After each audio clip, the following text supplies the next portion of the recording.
Hi, this is Lakshmi Chaudhary, the founder and editor of Splainer.in. Welcome to our daily news wrap called What the F Happened Here. We make it easier and fun to know what's up at the end of every day, and we do it in about 5 minutes. So here's what you missed getting all excited about the elections.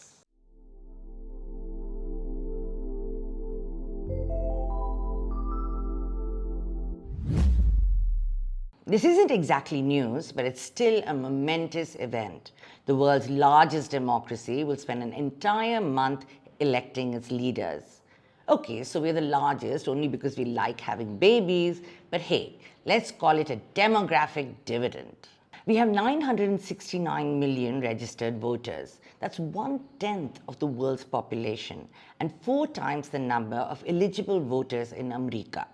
We also have the most enthusiastic voters. After all, we stand for hours in the scorching sun just to get that black tikka on our finger.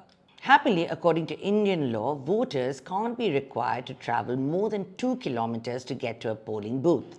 But that means 12 million election workers have to go out on bicycles, helicopters, boats, and even elephants to set them up. Did you know we have the world's highest polling booth? It is in Tashi Gang in Himachal Pradesh, located at 15,256 feet up in the Himalayas.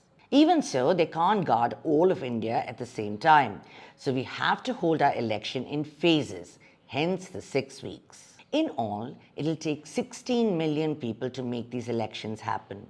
So many people working hard to help you exercise your right as a citizen. So I hope you registered to vote. As you may know, the UAE experienced the heaviest rainfall in 75 years. Dubai received 259.5 millimeters in just 24 hours. The flooding has been eye-popping, resulting in chaos, especially at the airport. Passengers described the situation over the past 2 days as absolute carnage. Every flight was delayed over and over again. In fact, Emirates Airlines told its passengers to stay away from the airport. People couldn't get a taxi to get out, and many ended up sleeping at the metro station. Air India, Indigo, and every other Indian airline has cancelled all its flights to the Gulf. The hardest hit is, of course, Kerala, where 27 flights were cancelled or diverted. Quick reminder, Dubai Airport is the second busiest in the world, the largest hub for international travel, so the effects are likely to be felt across the globe. Speaking of the floods, there's now a big controversy on what caused the quote-unquote rain bomb in the region.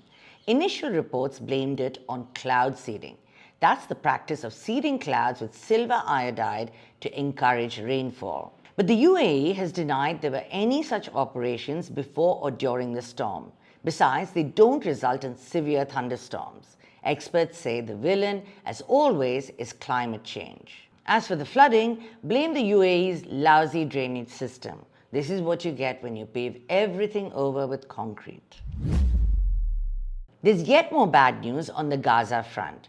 Qatar is thinking about pulling out of the ceasefire talks. It was a key peace negotiator along with Egypt and the US, trying to get Hamas and Israel on the same page. So why would Qatar pull out?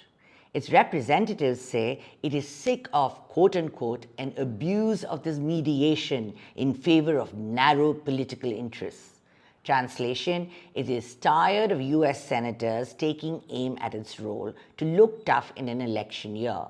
A number of them have blamed Qatar for Hamas's rejection of the latest deal. But Qatar is important precisely because it supports Hamas and represents its interests. Hamas may simply refuse to participate in any negotiations that don't include Doha. And the only person that would be happy is Bibi Netanyahu.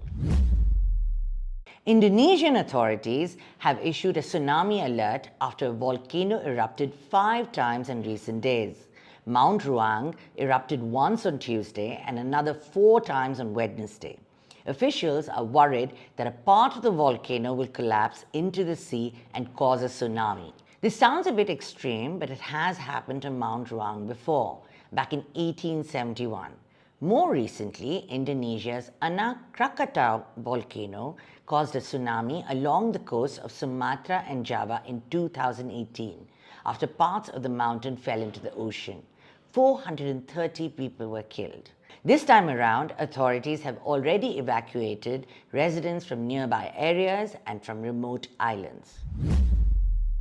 We leave you with news of a Beatles reunion. Actually, it's more of a Beatles Junior reunion. James McCartney, the son of Linda and Paul McCartney, has released a song titled Primrose Hill. He co-wrote it with Sean Ono Lennon, the son of Yoko and John, and folks are describing it as a dreamy ballad. Now, is it likely to be a big hit like the ones ruled out by their daddies? Unlikely. But this second generation family reunion is giving us total Bollywood vibes. We're just waiting for Kejo to catch on. So that's it for now. Be sure to check out Splainer's daily edition in the morning. It has all the news you need to know, served with a generous dollop of fun. I'll be back with the next edition of What the Happened Here every weekday evening. Be sure to follow us so you don't miss out. See you tomorrow.